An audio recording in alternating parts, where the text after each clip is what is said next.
उस रात राहुल अपने कमरे में बैठा जोर जोर से रो रहा था। हर तरफ लोग उसकी बुराइयां कर रहे थे।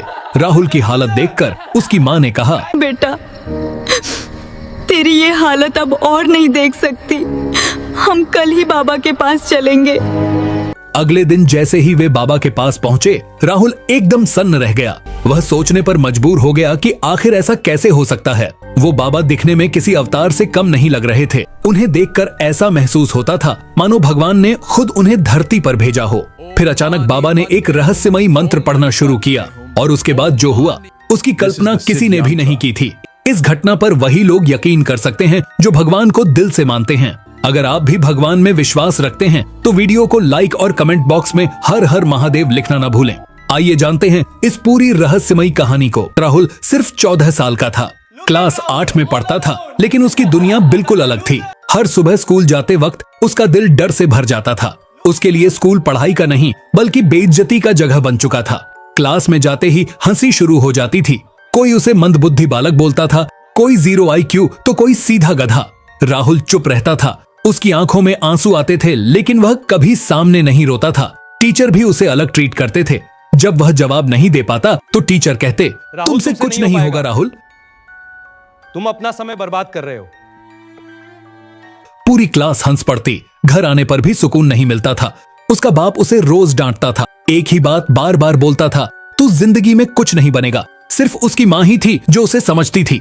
वह रोज उसके लिए भगवान से प्रार्थना करती थी। रात में छुप कर रोती थी। राहुल सब देखता था लेकिन कुछ बोल नहीं पाता था। उसके अंदर एक अजीब सा खालीपन था। उसे लगता था शायद सच में वह बेकार है, शायद दुनिया सही कह रही है। लेकिन उसी रात जब राहुल सोने गया, उसे एक अजीब सपना आया। एक धुंधला सा चेहरा, एक आवाज जो बार बार कह रही थी, तेरी सोच बंद है, खोल इसे। राहुल अचानक डर कर उठ बैठा। उसका दिल जोर जोर से धड़क रहा था, लेकिन असली डर तो अभी शुरू होने वाला था। रात का सपना उसके दिमाग में घूम रहा था। वही आवाज, तेरी सोच बंद है, खोल इसे। वह डर भी रहा था और उलझा हुआ भी था। लेकिन आज फाइनल रिजल्ट का दिन था। स्कूल पहुंचते ही सब बच्चे खुश थे। राहुल चुप था। जैसे ही टीचर क्लास में आए, सब शांत हो गए। नाम पुकारे जाने लगे। राहुल का नाम आया तो टीचर कुछ सेकंड रुके, फिर बोले, राहुल फेल। पूरी क्लास हंस पड़ी। किसी ने पीछे से कहा, इस बार भी 0 IQ। टीचर ने गुस्से में कहा, अगर अगली बार भी ऐसा हुआ तो तुम्हें स्कूल से निकाल दिया जाएगा। राहुल का सिर झुक गया। उसकी आंखों से आंसू गिरने लगे। वह चुपचाप बाहर चला गया। घर पहुंचते ही उसके बाप को सब पता चल गया। उसने राहुल को जोर से मारा। माँ बीच में आई तो उसे भी धक्का दे दिया। माँ रोते हुए बोली, मेरा बेटा बेकार नहीं है, बस उसे सही रास्ता नहीं मिला। तभी राहुल को फिर वही आवाज याद आई, तेरी सोच बंद है। माँ ने अचानक कहा, कल हम एक बाबा के पास जाएंगे, शायद वही तेरी मदद कर सकें। राहुल हैरान रह गया, लेकिन उसे नहीं पता था कि यह फैसला उसकी जिंदगी का सबसे बड़ा मोड़ बनने वाला था। अगले दिन सुबह राहुल और उसकी माँ एक पुराने जंगल की तरफ जा रहे थे।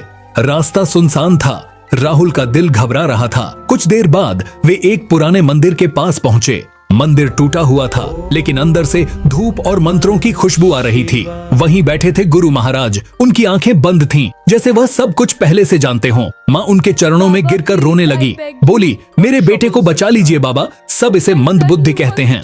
गुरु महाराज ने धीरे से आंखें खोली और राहुल की तरफ देखा। उन्होंने उसका हाथ पकड़ा। कुछ पल चुप रहे, फिर बोले, बेटा, तेरी बुद्धि कमजोर नहीं है, तेरी सोच बंद है। राहुल चौंक गया। यही बात उसने सपने में सुनी थी। बाबा ने कहा, दुनिया ने तुझे जैसा कहा तू खुद को वैसा मान बैठा, यही तेरी सबसे बड़ी गलती है। फिर उन्होंने एक छोटा सा यंत्र निकाला। बोले, इसे सिद्ध यंत्र कहते हैं, इसे अपने पास रखना। उन्होंने राहुल को एक उपाय बताया। 21 दिन तक रोज सुबह 4 बजे उठकर ध्यान करना होगा और एक मंत्र 108 बार जपना होगा। बाबा ने अंत में कहा, जब तेरी सोच खुलेगी तब तू दुनिया को चौंका देगा। 21 दिन की परीक्षा अगले दिन सुबह 4 बजे अलार्म बजा। राहुल की आंखें खुली, लेकिन शरीर थका हुआ था। मन कह रहा था सो जा, लेकिन उसे बाबा की बात याद आई। उसने खुद को उठाया। ठंडी हवा चल रही थी, सब सो रहे थे। राहुल अकेला बैठकर ध्यान करने लगा। शुरू में उसका मन भटकता रहा, बार बार नींद आती थी, लेकिन उसने हार नहीं मानी। स्कूल में सब पहले जैसा ही था। बच्चे उसका मजाक उड़ा रहे थे। एक ने कहा, अरे देखो बाबा का चेला आ गया। राहुल ने कुछ नहीं कहा। इस बार वह चुप जरूर था, लेकिन अंदर से टूट नहीं रहा था। रात को भी वह देर तक जागता, मंत्र जपता, कई बार उसे लगता कि वह पागल हो रहा है, लेकिन हर बार उसे वही आवाज सुनाई देती, तेरी सोच बंद है, खोल इसे। अब राहुल को चीजें थोड़ी समझ आने लगी थीं। एक दिन क्लास में टीचर ने सवाल पूछा, राहुल ने हाथ उठाया, पूरी क्लास चौंक गई। उसने सही जवाब दिया, लेकिन असली बदलाव अभी बाकी था। खुलती हुई सोच। 21वें दिन की रात राहुल फिर उसी सपने में पहुंच गया। इस बार सब कुछ साफ था, वही चेहरा, वही आवाज, लेकिन इस बार वह चेहरा किसी और का नहीं, खुद राहुल का ही था। राहुल डर गया, वह पीछे हटने लगा। तभी आवाज आई, डर मत, यही तेरी असली पहचान है, तू कभी कमजोर था ही नहीं। अचानक राहुल की आंख खुल गई। उसका दिल तेजी से धड़क रहा था, लेकिन इस बार डर नहीं था, अंदर एक आत्मविश्वास था। अगले दिन स्कूल में टेस्ट था। राहुल ने पेपर देखा और पहली बार उसे सब समझ में आया। उसने पूरा पेपर हल कर दिया। रिजल्ट आया तो सब हैरान रह गए। राहुल ने 80% अंक लाए थे। अब वही बच्चे उससे मदद मांगने लगे। टीचर भी बदल गए। राहुल ने माँ से कहा, मैं कुछ बनाना चाहता हूँ ऐसा जो कमजोर बच्चों की मदद करे। रात का सन्नाटा था। राहुल ने यंत्र हाथ में लिया। अचानक उसके दिमाग में कई आइडिया आने लगे। सर्किट, मशीन, कोडिंग, सब कुछ जैसे खुद समझ में आने लगा। उसने तुरंत डिजाइन बनाना शुरू किया। अगले दिन से उसने एक रोबोट बनाना शुरू किया। नाम रखा ज्ञान मित्र। शुरुआत मुश्किल थी, पैसे नहीं थे, कई बार सर्किट फेल हो जाते थे, लेकिन राहुल नहीं रुका। धीरे धीरे रोबोट तैयार होने लगा। वह सवालों के जवाब देने लगा। एक दिन उसने उसे चालू किया। रोबोट बोला, नमस्ते राहुल। राहुल खुश हो गया, लेकिन अगले ही पल रोबोट ने कुछ ऐसा कहा जो उसने प्रोग्राम नहीं किया था। अनजानी आवाज रोबोट बोला, तेरी सोच अब खुल चुकी है, अगला कदम संभल कर रखना। राहुल चौंक गया। उसने तुरंत सिस्टम चेक किया। ऐसा कोई कोड नहीं था। उसने रोबोट बंद किया और फिर चालू किया। सब सामान्य था। राहुल उलझ गया, लेकिन उसने काम जारी रखा। स्कूल में उसने प्रोजेक्ट दिखाया। सब हैरान रह गए। ज्ञान मित्र मशहूर हो गया। न्यूज वाले भी आ गए।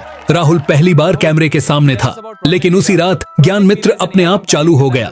स्क्रीन पर लिखा था, मैं सिर्फ एक मशीन नहीं हूँ। राहुल डर गया। उसने सिस्टम चेक किया, सब ठीक था। अगले दिन वह गुरु महाराज के पास गया। सब बताया। बाबा मुस्कुराए, बोले, हर चीज का जवाब साइंस में नहीं होता। राहुल ने पूछा, क्या यह यंत्र की वजह से है?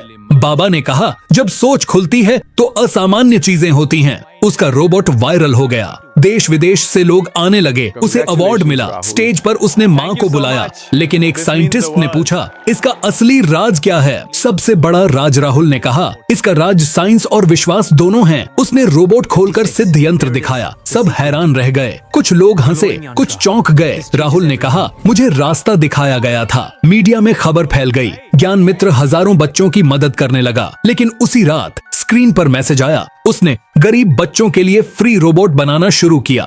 वह अपने पुराने स्कूल गया। स्टेज पर खड़ा होकर बोला, कोई भी मंदबुद्धि नहीं होता। अगर वीडियो पसंद आई है तो लाइक और सब्सक्राइब करना ना भूलें। धन्यवाद।